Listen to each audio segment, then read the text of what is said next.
ونستعينه ونستغفره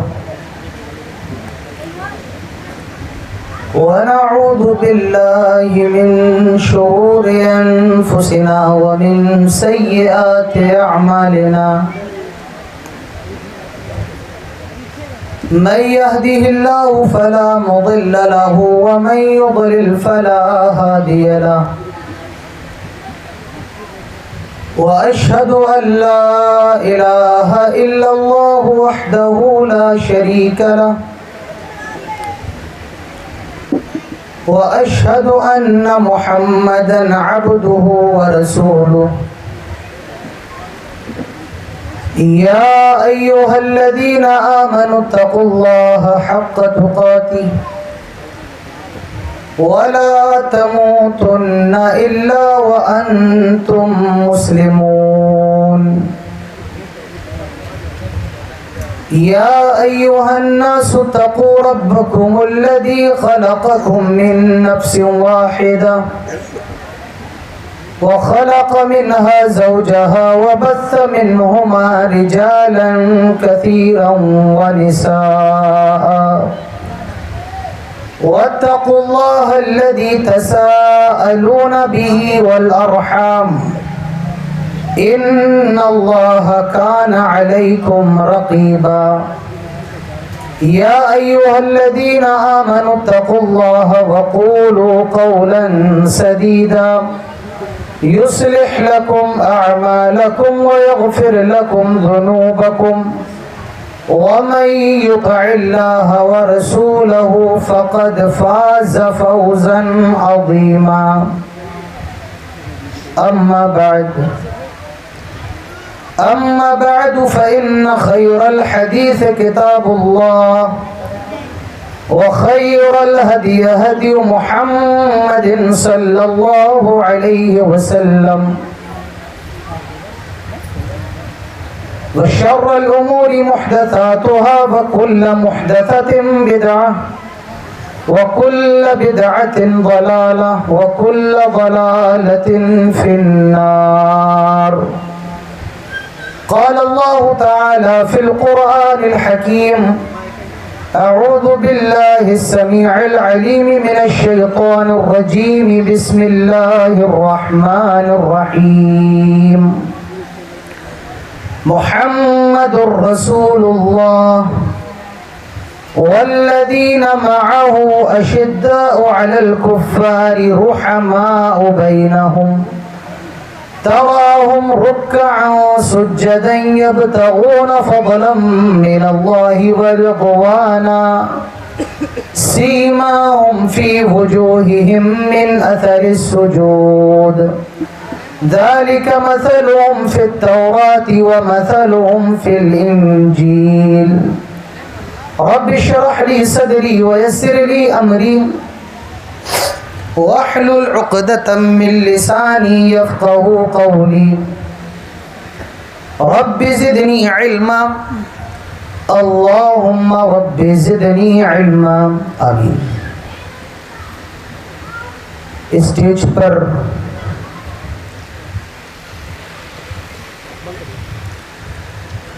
جلوہ فروز معزز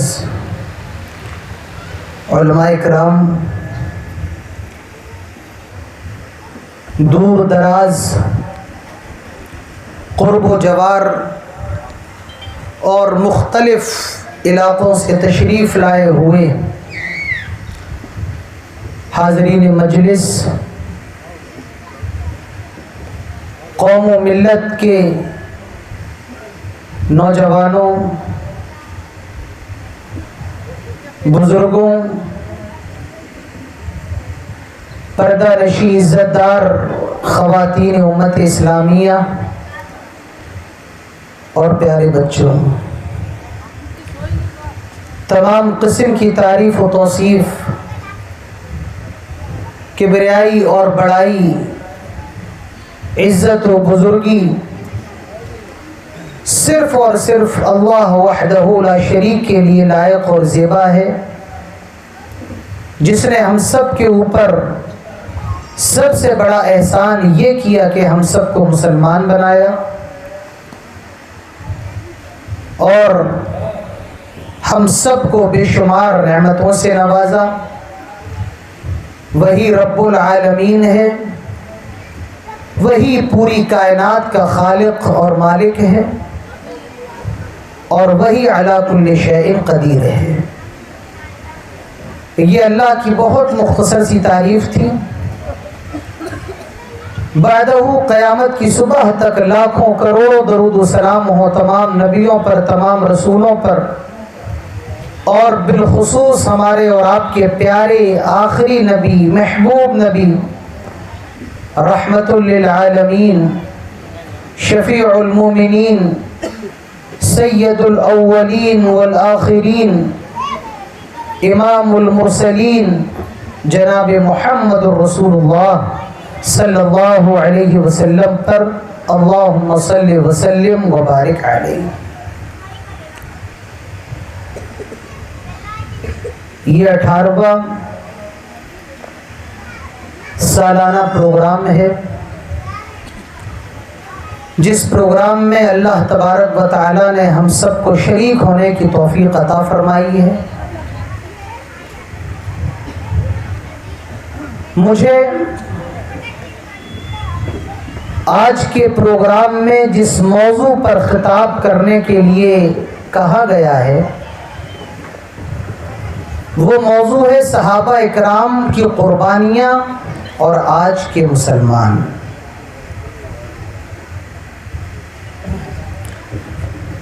دنیا کے اندر ہر جگہ آپ کو اسلام کے ماننے والے، اسلام پر عمل کرنے والے، کلمہ پڑھنے والے، اللہ کو رب اور محمد الرسول اللہ صلی اللہ علیہ وسلم کو نبی ماننے والے آپ کو دنیا کے اندر ہر جگہ مل جائیں گے۔ ہندوستان چلے جائیں، چائنا چلے جائیں، وہاں بھی آپ کو مسلمان مل جائیں گے۔ افریقہ کے ممالک کا دورہ کریں، وہاں بھی آپ کو مسلمان مل جائیں گے۔ یہ جو اسلام ہے جو مکہ اور مدینہ کے اندر آیا، اس اسلام کو مکہ اور مدینہ سے باہر نکال کر اتنی دور دور تک پہنچانے والے کون؟ یہی صحابہ اکرام رضوان اللہ علیہم اجمعین ہیں۔ صحابہ اکرام ہی ہیں جنہوں نے اسلام کو مکہ اور مدینہ سے باہر نکال کر پوری دنیا کے اندر اور دنیا کے ہر خطے کے اندر، ہر ملک کے اندر، ہر گاؤں کے اندر، ہر قصبے کے اندر اسلام جو پہنچا ہے انہی صحابہ اکرام کی محنتوں کا نتیجہ ہے۔ صحابہ کہتے کس کو ہیں؟ جنہوں نے پیارے رسول صلی اللہ علیہ وسلم کو ایمان کی حالت میں دیکھا ہو اور جن کا انتقال ایمان کی حالت میں ہوا ہو، وہ صحابہ اکرام ہیں۔ نبیوں کے بعد سب سے افضل صحابہ اکرام ہیں۔ ہم اور آپ جتنا عمل کرنا چاہیں کر لیں، ہماری پوری زندگی کا عمل اور صحابہ کا ایک عمل اس کا مقابلہ نہیں کر سکتا ہے۔ ہم صحابہ کا ایک عمل ہماری پوری زندگیوں کی نیکیوں کا مقابلہ نہیں کر سکتا ہے۔ صحابہ اکرام وہ ہیں جنہوں نے پیارے رسول صلی اللہ علیہ وسلم کو اپنی آنکھوں سے دیکھا ہے۔ صحابہ اکرام کی جماعت وہ جماعت ہے جنہوں نے پیارے رسول صلی اللہ علیہ وسلم کو اس وقت بھی دیکھا جب اللہ کے رسول پر ایمان لانے والے کم تھے، اور اس وقت بھی دیکھا جب پورا عرب مسلمان ہو گیا، محمد رسول اللہ صلی اللہ علیہ وسلم کے ساتھ آ گیا۔ صحابہ اکرام وہ ہیں جنہوں نے قرآن کو لکھا ہے۔ صحابہ اکرام وہ ہیں جنہوں نے محمد رسول اللہ صلی اللہ علیہ وسلم کے ہاتھوں کو اپنے ہاتھوں سے چھوا ہے۔ صحابہ اکرام وہ ہیں جنہوں نے آپ صلی اللہ علیہ وسلم کے ساتھ جنگوں میں شرکت کی ہے، جنہوں نے آپ صلی اللہ علیہ وسلم کے ساتھ علم حاصل کیا۔ اللہ کے رسول نے علم دیا اور صحابہ اکرام نے آپ صلی اللہ علیہ وسلم سے علم حاصل کیا۔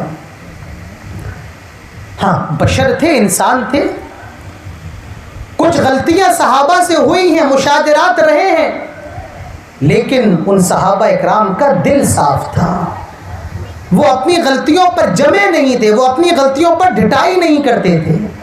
صحابہ اکرام دل کے بڑے صاف تھے۔ رسول اللہ صلی اللہ علیہ وسلم سے سب سے زیادہ محبت کرنے والے اور انبیاء علیہم السلام کے بعد سب سے مقدس جماعت صحابہ اکرام کی جماعت تھی۔ صحابہ اکرام کے بارے میں اللہ تعالیٰ فرماتا ہے فَإِنْ آمَنُوا بِمِثْلِ مَا آمَنْتُمْ بِهِ فَقَدِ اهْتَدَوْا، آئے لوگوں ایمان ویسا لے کر کے آؤ جیسے صحابہ اکرام ایمان لے کر کے آئے، تبھی تم ہدایت پاؤ گے۔ اللہ تعالیٰ جو ایمان کا مطالبہ کر رہا ہے وہ اس طریقے کا، جس طریقے کا ایمان، جس طریقے کا اسلام، جس طریقے کا عمل صحابہ اکرام رضوان اللہ علیہم اجمعین کا تھا۔ اللہ تعالیٰ قرآن میں سورہ توبہ میں فرماتا ہے والسابقون الأولون من المهاجرين والأنصار والذين اتبعوهم بإحسان رضي الله عنهم ورضوا عنه، اور پہلے ایمان لانے والے خواہ وہ انصار ہو یا مہاجر ہو۔ مہاجر کہتے ہیں جنہوں نے مکہ سے مدینہ ہجرت کی ہو اسلام کے لیے، انہیں مہاجر کہا جاتا ہے۔ اور انصار کسے کہا جاتا ہے؟ جب مہاجر مکہ سے مدینہ آئے تو مدینہ کے لوگوں نے اپنے گھر بار دے دیے، اپنی جائیداد میں شریک کر لیا، اپنے درخت دے دیے کہ جاؤ اس کے کھجوروں سے کھاؤ پیو۔ کسی کے پاس 2 بیویاں تھیں، ایک بیوی کو طلاق دے کر مہاجر صحابی کو دے دی۔ انصار کا مطلب ہوتا ہے مدد کرنے والے۔ مہاجر جس نے مکہ سے مدینہ ہجرت کی ہو، اور انصاری جس نے مدینہ کے اندر صحابہ کی، مہاجروں کی مدد کی ہو۔ تو اللہ تعالیٰ فرماتا ہے والسابقون الاولون من المہاجرین والانصار، نبی پر پہلے ایمان لانے والے صحابہ وہ مہاجروں یا انصاروں، والذین اتبعوہم بإحسان، اور جنہوں نے احسان کے ساتھ، اخلاص کے ساتھ، اچھی نیت کے ساتھ ان کی اتباع کی، ان کی پیروی کی، ان کے راستے پر چلے۔ اللہ تعالیٰ نے پہلے لوگوں کو اور بعد میں قیامت تک آنے والے لوگوں کو شامل کر لیا۔ فرمایا وہ صحابہ جو سب سے پہلے ایمان لے کر کے آئے، جو السابقون الاولون، خواہ وہ انصاری ہو یا مہاجر ہو، اور جن لوگوں نے ان کی پیروی کی، رضی اللہ عنہم ورضوا عنہ، اللہ تعالیٰ ان سے بھی راضی ہو گیا اور یہ اللہ رب العالمین سے راضی ہو گئے۔ اللہ تعالیٰ صحابہ سے راضی ہو گیا اور جو ان کی پیروی کرتے ہیں احسان کے ساتھ ان سے بھی راضی ہو گیا، اور صحابہ اکرام اللہ تعالیٰ سے راضی ہو گئے۔ یہ اللہ سے راضی ہیں، اللہ تعالیٰ ان سے راضی ہے۔ تو صحابہ کا مقام یہ اللہ نے سرٹیفکیٹ دے دیا، اللہ ان سے راضی ہے، خوش ہے۔ ابھی ان بچوں کو جن کی دستار ہوئی ہے ان کے سروں پر پگڑی باندھی گئی ہوگی، ان کو ہاتھ میں سرٹیفکیٹ دیا گیا ہوگا، ان کے ماں باپ کتنے خوش ہوں گے، ان کے بھائی بہن کتنے خوش ہوں گے۔ ذرا غور کریے، اندازہ لگائیے، صحابہ اکرام جن کو اللہ تعالیٰ نے جنت کی ڈگری دے دی ہے، رضی اللہ عنہم ورضوا عنہ کہہ کر کے، ان صحابہ اکرام کا مقام کیا ہے، ان صحابہ کا مرتبہ کیا ہے۔ ایک آیت اور دیکھ لیجیے، محمد رسول اللہ والذین معه اشداء علی الکفار رحماء بینہم تراہم رکعا سجدا یبتغون فضلا من اللہ ورضوانا۔ محمد اللہ کے رسول ہیں صلی اللہ، جب نبی کا نام آئے تو ہم کیا پڑھیں؟ صلی اللہ علیہ وسلم پڑھیں۔ ہمارے اور آپ کی یہاں کا المیہ یہ ہے، ہم سے اور آپ سے آپ شور کروا لیجئے، روڈوں پر نکلنے کو کہیے، سب نکلنے کو تیار ہو جائیں گے، لیکن جہاں پر کہنے کی ضرورت ہے، جہاں پر درود پڑھنے کی ضرورت ہے، وہاں ہماری زبانوں کو سانپ سونگھ جاتا ہے۔ تو جب رسول کا نام آئے تو کیا پڑھیں؟ آپ کی آواز ابھی تک نہیں آئی، کیا پڑھیں؟ ماشاء اللہ سبھی گونگے ہیں پیچھے تک، کیا پڑھیں؟ صلی اللہ علیہ وسلم۔ محمد رسول اللہ، محمد اللہ کے رسول ہیں۔ والذین معه اشداء علی الکفار، اور جو لوگ ان کے ساتھ ہیں، نبی اکرم کے ساتھ جو صحابہ ہیں، وہ کافروں پر بڑے سخت ہیں، بڑے اسٹرکٹ ہے کافروں پر، رحماء بینہم، لیکن آپس میں بڑے رحم دل ہیں، بڑے پیار محبت کرنے والے ہیں۔ تراہم رکعا سجدا یبتغون فضلا من اللہ ورضوانا، اور تم ان کو جب بھی دیکھو گے یہ رکوع اور سجدے کی حالت میں ہوں گے اور اس سے اللہ تعالیٰ سے اس کا فضل مانگ رہے ہوں گے۔ تراہم رکعا سجدا یبتغون فضلا من اللہ ورضوانا سیماہم فی وجوہہم من اثر السجود، سجدے کی کثرت سجدے کی وجہ سے ان کے چہروں پر، ان کی پیشانیوں پر نشان پڑ گئے ہوں گے۔ مثلهم فی التوراۃ ومثلهم فی الانجیل، ان کی مثال تورات میں بھی اللہ نے بیان کی ہے اور ان کی مثال اللہ نے انجیل میں بھی دی ہے۔ تو یہ میرے بھائیوں رسول کے صحابہ ہیں جنہوں نے اپنی زندگی اسلام کے حوالے کر دی ہے، جنہوں نے اپنا جان مال خاندان سب اسلام کے لیے لٹا دیا۔ یہ وہ صحابہ ہیں جنہوں نے پیارے رسول صلی اللہ علیہ وسلم کو اپنی نگاہوں سے دیکھا ہے۔ آدمی کتنا بھی عمل کر لے، آدمی کتنی بھی نمازیں پڑھ لے، آدمی کتنے بھی روزے رکھ لے، 10 حج کر کے آ جائے، گاؤں کے اندر بڑا سا مدرسہ بنوا لے، ہاسپٹل بنوا لے، خوب نیک عمل کر لے، لیکن وہ آنکھیں کہاں سے لائے گا جن آنکھوں نے رسول کو دیکھا ہے؟ وہ ہاتھ کہاں سے لائے گا جن ہاتھوں نے رسول اللہ صلی اللہ علیہ وسلم کو چھوا ہے؟ وہ صحبت کہاں سے لائے گا جو رسول کے ساتھ حاصل کی ہے؟ تو یہ صحابہ اکرام کا مقام ہے۔ آئیے میں آپ کے سامنے صحابہ کی قربانیاں رکھتا ہوں، لیکن میں پریشان ہوں، شروع کہاں سے کروں اور ختم کس وقت کروں؟ مجھے سمجھ نہیں آ رہا ہے۔ صحابہ کی قربانیاں تو اتنی ہیں کہ رات بھر ذکر کرتے رہو تو رات بھی ختم ہو جائے، لیکن قربانیوں کا ذکر ختم نہ ہو۔ کل بھی اگر آپ کے بڑے گاؤں میں پروگرام کر لیا جائے، کل کے پروگرام میں بھی صحابہ کی قربانیوں کو بیان کیا جائے، کل کا بھی پروگرام ختم ہو جائے، لیکن صحابہ کی قربانیاں ختم نہیں ہو سکتی ہیں۔ لیکن میرے بھائیوں میں نے کچھ قربانیوں کو نوٹ کیا ہے، اپنے 1 گھنٹے کے اندر، 1.25 گھنٹے کے اندر آپ کے سامنے صحابہ کی قربانیاں رکھتا ہوں۔ میں نے اپنی تقریر کو 3 حصوں میں بانٹا ہے۔ صحابہ کی قربانیاں توحید کے لیے، صحابہ کی قربانیاں رسول اللہ صلی اللہ علیہ وسلم کے لیے، اور صحابہ کی قربانیاں اسلام کے لیے۔ یہ چیزیں تو ایک ہی ہیں، لیکن میں نے آپ کو سمجھانے کے لیے 3 حصوں میں اس کو بانٹ دیا ہے۔ تو پہلا حصہ صحابہ کی قربانیاں توحید کے لیے، اللہ کے لیے، اللہ کی توحید کے لیے۔ حضرت بلال رضی اللہ عنہ کو دیکھیے، امیہ بن خلف کے غلام ہیں، حبشہ کے رہنے والے، مکے کے رئیس آدمی امیہ بن خلف کے غلام ہیں، لیکن جب اسلام لے آئے، مسلمان ہو گئے اور اقرار کر لیا لا الہ الا اللہ محمد رسول اللہ، اللہ کے علاوہ کوئی عبادت کے لائق نہیں ہے، اشہد ان لا الہ الا اللہ واشہد ان محمدا عبدہ ورسولہ، میں گواہی دیتا ہوں کہ اللہ کے علاوہ کوئی عبادت کے لائق نہیں ہے اور محمد اس کے بندے اور رسول ہیں۔ جب اقرار کر لیا اور امیہ بن خلف کو معلوم چلا کہ بلال نے محمد رسول اللہ صلی اللہ علیہ وسلم کا کلمہ پڑھ لیا ہے، یہ توحید والا ہو گیا ہے، امیہ بن خلف نے حضرت بلال رضی اللہ عنہ کو مارنا شروع کیا، ان کے گلے میں رسی ڈال کر مکے کی گرم گرم ریت پر لٹایا جاتا اور گرم گرم پتھروں پر ان کے جسم کو رکھا جاتا۔ وہ پتھر اتنے گرم ہوتے، اتنے گرم ہوتے، اگر اس پر گوشت کا ٹکڑا رکھ دو تو وہ بھی روسٹڈ ہو جائے، وہ بھی فرائی ہو جائے۔ میرے نوجوانوں ذرا غور کرو، حضرت بلال کی قربانی کو گرم گرم ریت پر پتھروں پر لٹایا جا رہا ہے۔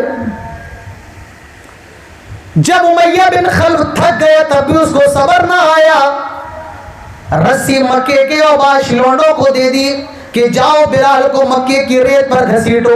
گرم گرم ریت پر گھسیٹا جا رہا ہے اور یہی کہا جا رہا ہے آئے بلال اسلام کو چھوڑ دو، آئے بلال ایک رب کے سامنے جھکنا چھوڑ دو.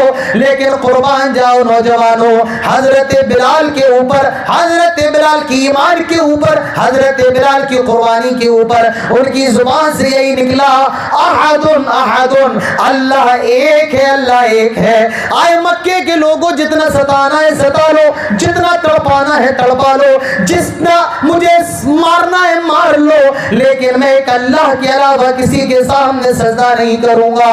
احد احد, اللہ تعالیٰ ایک ہے, اللہ تعالیٰ ایک ہے. یہ حضرت بلال کی قربانی نہیں تو اور کیا ہے. جو بلال توحید کے لیے گرم گرم بستر, گرم گرم ریت پر لیٹ گیا, جس بلال نے توحید کے لیے مار کھائی برداشت کیا, ماروں کو برداشت کیا. میرے نوجوانوں, کیا تم نے حضرت بلال کی سیرت کو پڑھا ہے؟ آئے نوجوانوں, تم نے اپنے چہروں کو بڑا خوبصورت کیا. یہ بلال خوبصورت نہیں تھے, کالے کلوٹے تھے. آئے نوجوانوں, تم نے بڑی بڑی شخصیتوں کو پڑھا ہے. آئے نوجوانوں, تم ہندوستان کی کرکٹ ٹیم کے کرکٹروں کو جانتے ہو, تم بالی ووڈ کی ہیرو کو جانتے ہو, لیکن کیا تم نے حضرت بلال رضی اللہ عنہ کو جاننے کی کوشش کی ہے؟ کیا تم نے بلال کے بارے میں پڑھا ہے؟ نہیں میرے بھائیوں, یہ افسوس کا مقام ہے, ہم نے صحابہ کی قربانیوں کو نہیں سمجھا, ہم نے صحابہ کی سیرت کو نہیں پڑھا ہے. آپ کو میں بتاؤں, آپ سب جانتے ہوں گے, سب سے پہلے اسلام لانے والی, سب سے پہلے مسلمان ہونے والی کوئی مرد نہیں, کوئی آدمی نہیں ہے, بلکہ ایک خاتون, ایک لیڈی ہے, ایک عورت ہے, جو سب سے پہلے آپ صلی اللہ علیہ وسلم پر ایمان لائیں. اور وہ کون ہے؟ حضرت خدیجہ رضی اللہ عنہ, جو آپ کی بیوی تھی, آپ کی زوجہ محترمہ تھی. اسلام کے اندر سب سے پہلے داخل ہونے والی مسلمان ہیں, عورتیں. اور میں آپ کو یہ بھی بتاؤں, اسلام کے اندر سب سے پہلے شہید ہونے والی بھی ایک عورت, ایک خاتون ہے, اور یہ مکے کی غریب خاتون ہے, کوئی بہت زیادہ پیسے والی نہیں ہے, کروڑپتی خاندان سے ان کا تعلق نہیں ہے. حضرت سمیہ مکے کے بڑے بڑے سرداروں کے گھر میں برتن مانج کر, جھاڑو پوچھا کر کے اپنا پیٹ پالنے والی. ان کا جو شوہر تھا یاسر, وہ بھی غریب ہے, ان کا بیٹا عمار ہے, اور یہ پورا گھرانہ اسلام لے آتا ہے, پورا گھرانہ مسلمان ہو جاتا ہے. ابو جہل کو معلوم چلا, بھئی پانی ہٹا دو یہاں سے, جنہیں لینا ہے لے, پانی کی جگہ تھوڑی نہیں ہے.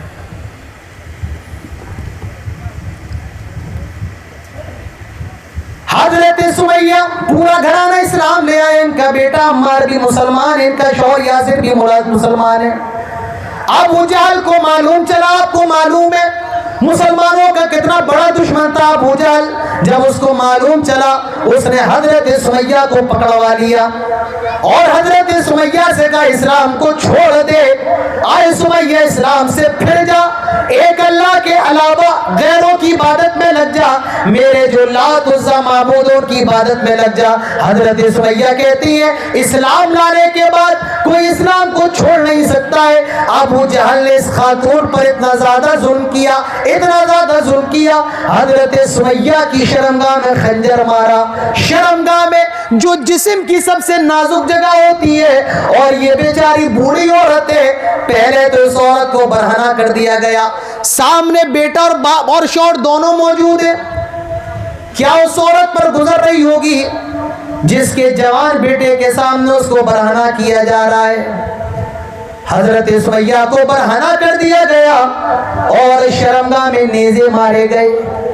جب بھی ابو جہل کو ترس نہ آیا, اور حد تو یہ, حضرت سمیہ کا ایک پیر ایک اونٹ پر, دوسرا پیر دوسرے اونٹ پر بندھوا کر دونوں کو الٹی جانب جانے کا حکم دیا.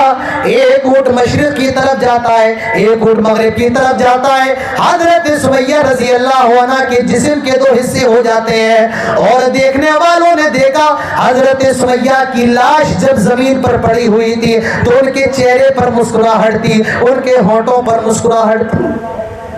کیا چیز تھی جس نے حضرت سمیہ کو اس بات پر مجبور کیا کہ وہ مر جائے, مٹ جائے, لیکن اللہ کے علاوہ کسی کو شریک نہ کرے. یہ جناب محمد رسول اللہ صلی اللہ علیہ وسلم کی تربیت تھی. یہ آپ کا حکم تھا جو آپ نے کوئی صفا پر کھڑے ہو کر کے دیا تھا.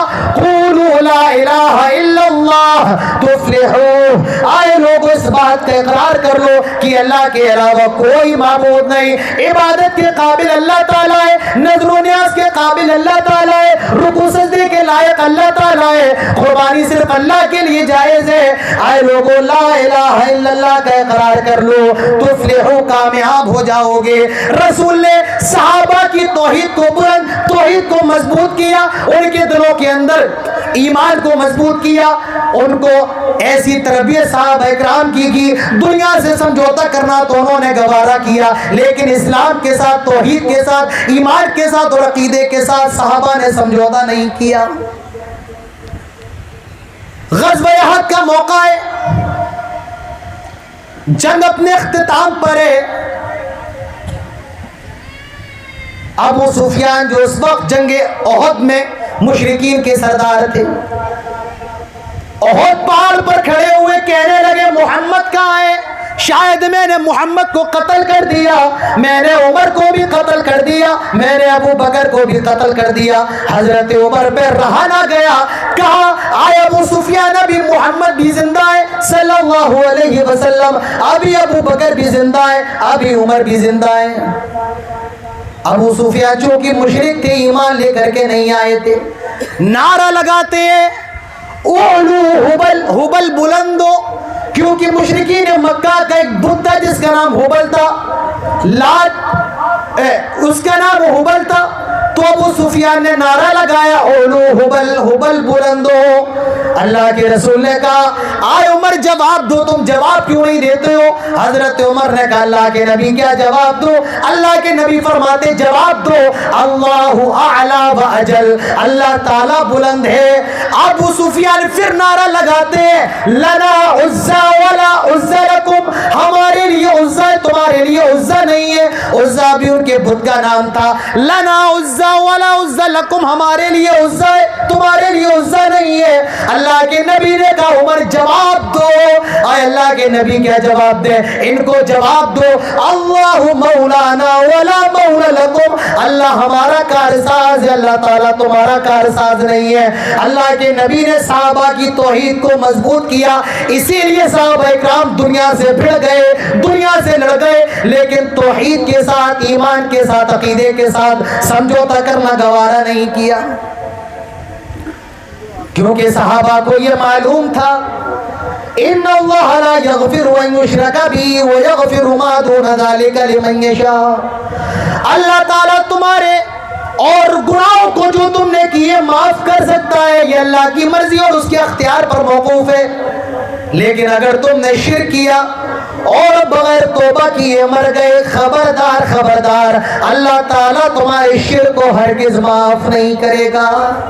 اللہ تعالیٰ تمہاری نمازوں کو چاہے تو معاف کر سکتا ہے, اللہ تمہارے روزوں کو چاہے تو معاف کر سکتا ہے, لیکن اگر ایمان کے اندر غلط ملت رہا, اگر توحید کے ساتھ شرک کی ملاوٹ کی اور توبہ نہیں کی, بغیر توبہ کے مر گئے, تو اللہ تبارک و تعالی معاف نہیں کرے.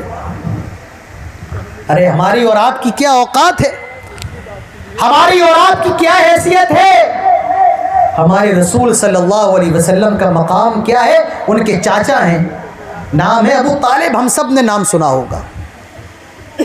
ابو طالب اللہ کے رسول کے چچا ہے, اور جب تک یہ زندہ رہے اللہ کے رسول کا بہت سپورٹ کیا, بہت مدد انہوں نے اللہ کے رسول کی. ان کی زندگی کا آخری وقت چل رہا ہے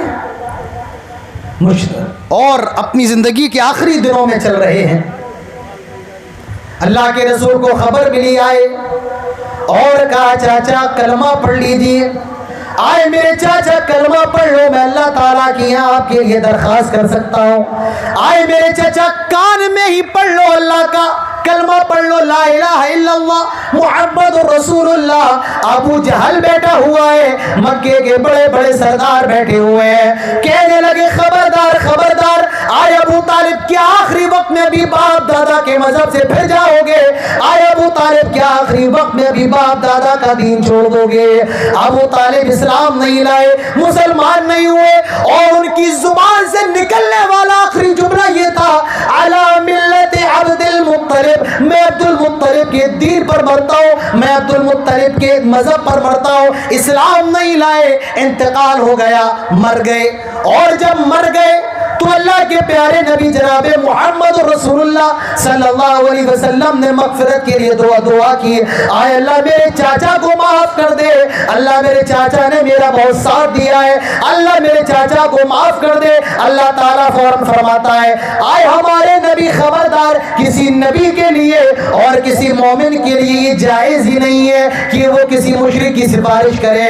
آپ اپنے باپ, آپ اپنے چچا کی سفارش نہ کریں, کیونکہ وہ مسلمان نہیں ہے, وہ مومن نہیں ہے, انہوں نے کلمہ نہیں پڑھا ہے, اور حالت شرک میں ان کا انتقال ہوا ہے. صحابہ اکرام نے اللہ کے لیے, توحید کے لیے میرے بھائیوں اپنی جانوں کو قربان کر دیا. سب سے بڑی چیز جان ہے. ہم اور آپ کہتے جان چلی جائے لیکن ایمان نہ جائے. توحید کے لیے تو صحابہ نے اپنی جانوں کا بھی سمجھوتا کر لیا. حضرت عثمان رضی اللہ عنہ کو دیکھو, جب یہ اسلام لے کر کے آ گئے, جب یہ مسلمان ہو گئے, ان کے چچا نے بند کمرے میں ان کو باندھ دیا, باہر سے تالا لگا دیا, نہ کھانا دیا نہ پانی دیا. اور کا جب تک یہ محمد کے دین کو نہیں چھوڑے گا تب تک میں اس کو کھانا بھی نہیں دوں گا. حضرت عثمان نے بھوک برداشت کر لی, سلاخیں برداشت کر لی, زنجیریں تو برداشت کر لی, لیکن اللہ کی توحید کے ساتھ سمجھوتا حضرت عثمان نے نہیں کیا. اپنے جسم کی قربانی اور جان کی قربانی دینے کے لیے تو تیار ہو گئے, لیکن توحید کے ساتھ سمجھوتا نہیں کیا, توحید کے ساتھ کمپرومائز نہیں کیا. میرے بھائیوں, آج اپنے ایمان کو مضبوط کرو, آپ اپنے عقیدوں کو مضبوط کرو, اور یہ جان لو ان شرک لظلم عظیم, اللہ تعالیٰ شرک کو ہرگز معاف نہیں کرتا ہے. شرک سب سے بڑا گناہ ہے. حضرت لقمان اپنے بیٹے کو نصیحت کرتے تھے, یا بنی لا تشرک باللہ ان شرک لظلم عظیم, اے میرے بیٹے اللہ کے ساتھ شرک نہ کرنا, کیونکہ شرک سب سے بڑا گناہ ہے. شرک سب سے ڈینجر ظلم ہے, سب سے بڑا گناہ ہے. اور حضرت یعقوب علیہ السلام کی جب موت کا وقت قریب آیا, یہاں جب کسی کی موت کا وقت قریب ہوتا ہے تو آدمی وصیت کرتا ہے, فلاں اتنی جائیداد میرے فلاں بیٹے کے لیے ہے, اتنا پیسہ فلاں بیٹے کے لیے ہے. حضرت یعقوب کی موت کا وقت آیا, اپنے بیٹوں کو نصیحت کر رہے ہیں, ما تعبدون من بعدی, آئے میرے بیٹو یہ بتاؤ میرے انتقال کے بعد تم کس کی عبادت کرو گے. حضرت یعقوب کو آخری وقت میں بھی اپنے بیٹوں کے کاروبار کی فکر نہیں ہے, اپنے بیٹوں کے فیوچر کی فکر نہیں ہے, اپنے بیٹوں کے لیے مال و دولت کی فکر نہیں ہے. اگر فکر ہے تو ان کی توحید کی فکر ہے. ما تعبدون من بعدی, آئے میرے بچوں یہ بتاؤ تم میرے بعد کس کی عبادت کرو گے. بچے جواب دیتے ہیں, قالوا نعبد الہک و الہ آبائک ابراہیم و اسماعیل و اسحاق الہا واحدا. آئے ابو جان ہم آپ کے انتقال کے بعد بھی رب کی عبادت کریں گے جو آپ کا رب ہے, جو یعقوب کا رب ہے, جو اسحاق کا رب ہے, جو ابراہیم کا رب ہے, جو اسماعیل کا رب ہے, الہ واحدہ جو ایک ہے. آئے ابو جان آپ کے بعد بھی ہم اس رب کی عبادت کریں گے. نبیوں نے اپنے بچوں کے عقیدوں کو مضبوط کیا, صحابہ اکرام نے بھی اسی توحید کے لیے قربانیاں دی ہیں.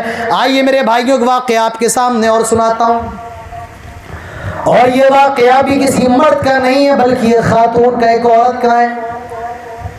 حضرت زنیرہ یا زنیرہ, شاید زنیرہ نام ہے یا زنیرہ نام ہے, زنیرہ رومیہ یا زنیرہ رومیہ, یہ بھی مکے کے اندر ایک غلام تھی, لوڑی تھی. یہ اسلام لے آئیں, مسلمان ہو گئی. مسلمانوں کا سب سے بڑا دشمن, اللہ کا دشمن ابو جہل کو معلوم چلا.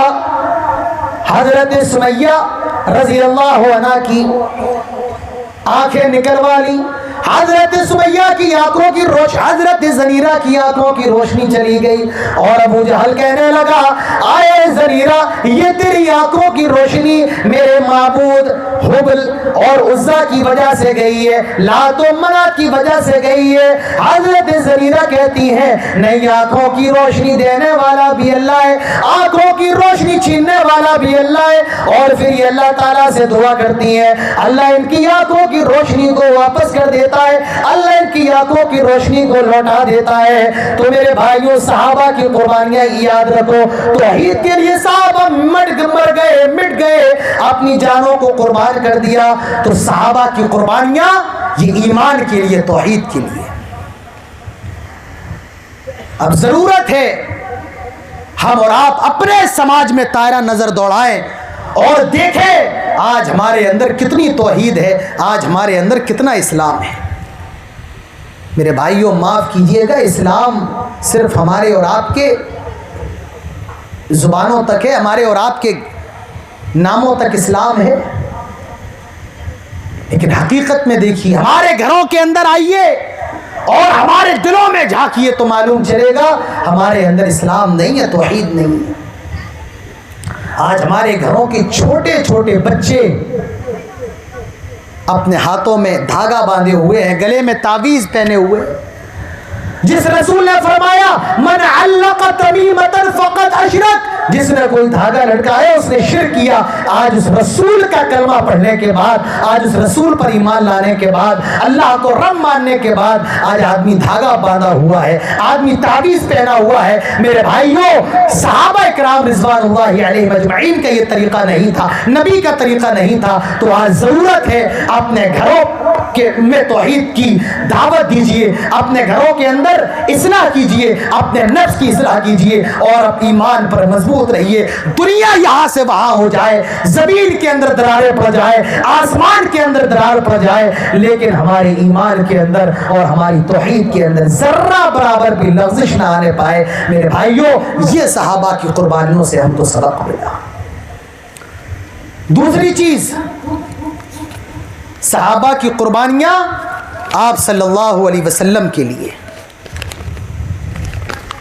صحابہ کرام نے رسول کے لیے اپنے گھر بار، مال و دولت، جان، سب کچھ صحابہ کرام نے قربان کر دیا۔ صحابہ کرام نے رسول کے لیے اپنے خاندان کو بھی قربان کر دیا، اپنے باپ کو بھی قربان کر دیا۔ آئے بڑے گاؤں کے لوگوں، آؤ میں تمہیں ایک صحابی کے بارے میں بتاؤں، اور اس صحابی کا نام زید بن حارثہ ہے۔ یہ حضرت خدیجہ کے بھتیجے کے غلام تھے، ان کے بھتیجے نے حضرت خدیجہ کو دے دیا، اور حضرت خدیجہ نے اپنے شوہر جناب محمد رسول اللہ صلی اللہ علیہ وسلم کے حوالے کر دیا۔ نام ہے ان کا زید بن حارثہ، ان کا نام یاد رکھیے گا۔ اور میں آپ کو ان کے بارے میں ایک بات بتاؤں، یہ صحابی زید بن حارثہ وہ صحابی ہیں کہ قرآن کے اندر صرف اور صرف اسی صحابی کا ذکر ہے، کسی اور صحابی کا قرآن کے اندر نام نہیں ہے۔ جس صحابی کا نام ہے وہ یہی صحابی ہے، کون؟ حضرت زید بن حارثہ رضی اللہ عنہ۔ ان کے باپ کو معلوم چلا کہ زید بن حارثہ مکے کے اندر ہیں اور محمد کے پاس ہیں، جب نبی کا نام آئے تو کیا کہیں؟ صلی اللہ علیہ وسلم۔ ان کے باپ کو معلوم چلا، ان کا باپ یمن سے سفر کر کے ان کا بھائی بھی ساتھ میں لے کر کے آیا، جناب محمد رسول اللہ صلی اللہ علیہ وسلم کی خدمت میں حاضر ہوا اور کہا اللہ کے نبی محمد رسول اللہ صلی اللہ علیہ وسلم، میرے بیٹے کو لوگوں نے اغوا کر لیا تھا، قید کر لیا تھا اور لا کر نیلام کر دیا، بھی وہ آپ کا غلام ہے، آپ کو جتنی بھی رقم چاہیے لے لیں، لیکن میرا بیٹا زید مجھے میرے حوالے کر دے، زید بن حارثہ کو واپس کر دے۔ اللہ کے نبی فرماتے ہیں تمہارا بیٹا ہے، اگر زید بن حارثہ تمہارے ساتھ جانا چاہتے ہیں مجھے کوئی اعتراض نہیں ہے، لے جاؤ، جاؤ زید بن حارثہ سے پوچھ لو۔ حضرت زید بن حارثہ کا باپ زید بن حارثہ کے پاس آیا اور کہنے لگا زید میں تمہیں لے جانے کے لیے آیا ہوں، چلو گاؤں چلتے ہیں، ہمارا جو شہر ہے ہم اپنے شہر چلتے ہیں۔ میرے بھائیوں، زید بن حارثہ نے انکار کر دیا، کہا میں جناب محمد رسول اللہ صلی اللہ علیہ وسلم کو چھوڑ کر کے نہیں جاؤں گا۔ باپ نے کہا آئے میرے بیٹے، تو غلام ہے، میں تجھے آزاد کروانے کے لیے آیا ہوں اور تو غلامی کو آزادی پر ترجیح دے رہا ہے۔ زید بن حارثہ کہتے ہیں میں نے محمد رسول اللہ صلی اللہ علیہ وسلم کو دیکھا ہے، میں نے آپ کے اخلاق کو دیکھا ہے، آئے میرے ابو جان میں محمد رسول اللہ صلی اللہ علیہ وسلم کے لیے آپ کو کیا اپنے پورے خاندان کو چھوڑنے کے لیے تیار ہوں، لہٰذا میں آپ کے ساتھ نہیں جا سکتا ہوں۔ اللہ کے نبی نے جب یہ دیکھا آپ بڑے خوش ہوئے اور آپ نے فرمایا کہ میں زید کو آزاد کرتا ہوں اور اپنا منہ بولا بیٹا بنا لیتا ہوں۔ اللہ کے رسول نے زید بن حارثہ کو منہ بولا بیٹا بنا لیا۔ میرے بھائیوں ذرا غور کرو، اللہ کے رسول کے لیے حضرت زید بن حارثہ نے اپنے باپ کو چھوڑ دیا۔ آج ہم اور آپ نبی کی سنت پر عمل کرنے کے لیے، آج ہم اور آپ میرے بھائیوں نبی کی سنت پر چلنے کے لیے آج ہم اور آپ کتنی چیزوں کو چھوڑتے ہیں۔ بڑے افسوس کے ساتھ کہنا پڑے گا آج ہماری مسجدوں میں آ جاؤ تو نمازی نہیں ہے۔ جس رسول نے نماز کے بارے میں کہا قرۃ عینی فی الصلاۃ، نماز میں میری آنکھوں کی ٹھنڈک ہے، آج اس نبی کے ماننے والوں نے مسجدوں کو آباد کرنا چھوڑ دیا، نمازوں کی پابندی کرنا چھوڑ دیا۔ جس عبادت کے اندر نبی کی آنکھوں کی ٹھنڈک ہے، آئے مسلمانوں آج تم نے رسول کی آنکھوں کی ٹھنڈک کو چھین لیا۔ لیکن آج ہماری مسجدوں میں آ جاؤ، ہماری مسجدیں بہت شاندار بنی ہیں، نمازی مسجدوں میں پتھر بھی لگے ہیں، مسجدوں میں ٹائلز لگا ہے۔ آج سے 1400-1500 سال پہلے میرے اٹاوا کی مسجدوں میں کنواں تھا، کنویں سے پانی کھینچا جاتا تھا، اس کے بعد ہینڈ پائپ لگائے گئے، ہینڈ پائپ چلا کر کے پانی نکالا گیا، وضو بناتے تھے ہم لوگ۔ آج موٹر لگا ہے 24/7، مسجدوں کے اندر پانی کی کمی نہیں۔ پہلے کی مسجدیں مٹی کی ہوتی تھی، اگر آدمی سفید کپڑا پہن کے جاتا تھا کپڑا پورا سن جاتا تھا اس کا، لیکن آج ہماری مسجدوں میں ٹائلز لگے ہوئے ہیں، پتھر لگے ہیں۔ مسلمانوں یاد رکھو، مسجدوں کو بڑا بنا لینا، مسجدوں کو شاندار بنا لینا، مسجدوں میں ٹائلز لگا لینا، پتھر لگا لینا، یہ کمال نہیں ہے، بلکہ مسجدوں کو آباد کرنا کمال ہے۔ شاعر کہتا ہے مسجد تو بنا دی شب بھر میں ایمان کی حرارت والوں نے، من اپنا پرانا پاپی ہے برسوں میں نمازی بن نہ سکا۔ لہذا مسجدوں کو بڑا بنا لینا، مسجدوں کو شاندار بنا لینا، ڈیزائنیبل بنا لینا، مسجدوں میں اچھا سا پینٹ کر لینا، یہ کمال نہیں ہے، مسجدوں کو آباد کرنا یہ کمال ہے۔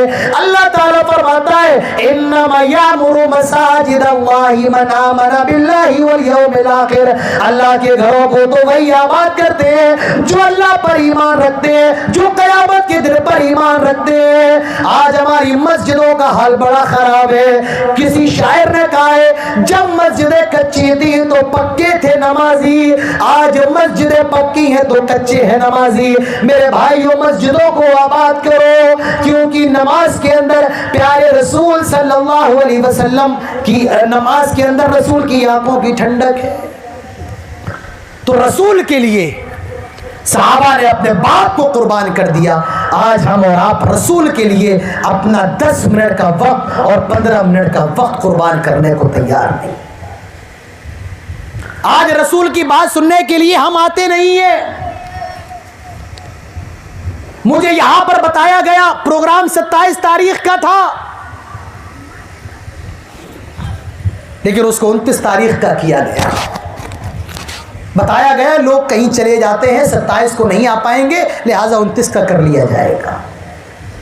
آج یہ جتنے لوگ میرے سامنے بیٹھے ہیں سب کو مبارکباد دیتا ہوں، اللہ تعالیٰ نے آپ کو یہاں پر بیٹھنے کی توفیق دی ہے، آپ یہ مت سمجھیے کہ آپ یہاں پر بیٹھے ہیں تو آپ نے کوئی کمال کر لیا یا کوئی جھنڈا گاڑ دیا آپ نے، نہیں، یہ اللہ تعالیٰ کی توفیق ہے۔ کتنے لوگ ہیں جو کرکٹ میچ دیکھ رہے ہوں گے، کتنے لوگ ہیں جو یوٹیوب اور فیس بک میں لگے ہوں گے، آپ اگر یہاں پر بیٹھے ہیں تو اللہ تعالیٰ کی رحمت ہے اور اللہ کا کرم ہے کہ اس نے آپ کو بیٹھنے کی یہاں پر توفیق دی ہے۔ لیکن میرے بھائیوں، مجھے ایمان سے بتاؤ، اگر آج اس بڑے گاؤں کے اندر کوئی ڈانس کا پروگرام ہوتا، اور مجھے کھلے لفظوں میں کہہ لینے دیجئے، اگر اس بڑے گاؤں کے اندر، بڑا گاؤں چھوڑیے، بڑے گاؤں کے بغل میں اور 10-15 کلومیٹر پر اگر کہیں آرکسٹرا کا پروگرام ہوتا تو وہاں کتنی بھیڑ ہوتی؟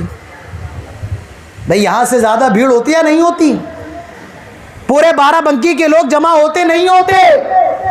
یہ رسول سے محبت نہیں۔ صحابہ نے ہر چیز کی قربانی دی، ہم اور آپ رسول کے لیے 1 گھنٹے کی اور 1.25 گھنٹے کی قربانی دینے کو تیار نہیں۔ چاہیے تو یہ تھا کہ کرسیاں کم پڑ جانی چاہیے۔ آج پورے بڑے گاؤں کے اندر ایسا سیلاب آنا چاہیے، بڑے گاؤں کے لوگ بھی کہتے کہاں سے لوگ آ گئے، کیوں آ گئے؟ اور ان کا جواب یہ ہوتا کہ ہم اس جلسے میں آئے ہیں جس جلسے کے اندر اللہ کا قرآن پڑھا جاتا ہے، جس جلسے کے اندر ہمارے نبی، ہمارے دلوں کی دھڑکن جناب محمد رسول اللہ صلی اللہ علیہ وسلم کی حدیث سنائی جاتی ہے۔ تو رسول اللہ صلی اللہ علیہ وسلم کے لیے صحابہ نے کیسی قربانیاں دی ہیں۔ اللہ کے رسول مکے سے مدینہ ہجرت کرنے والے ہیں، غور سے سنیے، میرے خیال سے 11:30 تو بج چکے ہیں، زیادہ ٹائم میں آپ کا نہیں لوں گا۔ اللہ کے رسول مکہ سے مدینہ ہجرت کرنے والے، اور مشرکین مکہ نے پلان بنایا ہے کہ حضرت آپ کو قتل کر دیا جائے گا۔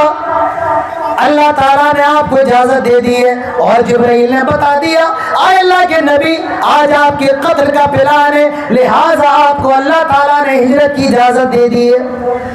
اللہ کے نبی اپنے داماد، اپنے چچیرے بھائی حضرت علی المرتضی رضی اللہ عنہ کو بلاتے ہیں اور کہتے ہیں، آئے علی میرے بستر پر سو جاؤ، آج کی رات مجھے ہجرت کی اجازت دے دی گئی ہے، مدینہ جانے کی اجازت مل گئی ہے، آئے علی میرے بستر پر سو جاؤ، آئے علی میرے بستر پر لیٹ جاؤ، اور جب صبح ہو تو مدینے والوں کی امانتوں کو واپس کر دینا، مدینے کے مکے کے لوگوں کی امانتیں جو میرے پاس رکھی ہیں ان امانتوں کو واپس کر دینا۔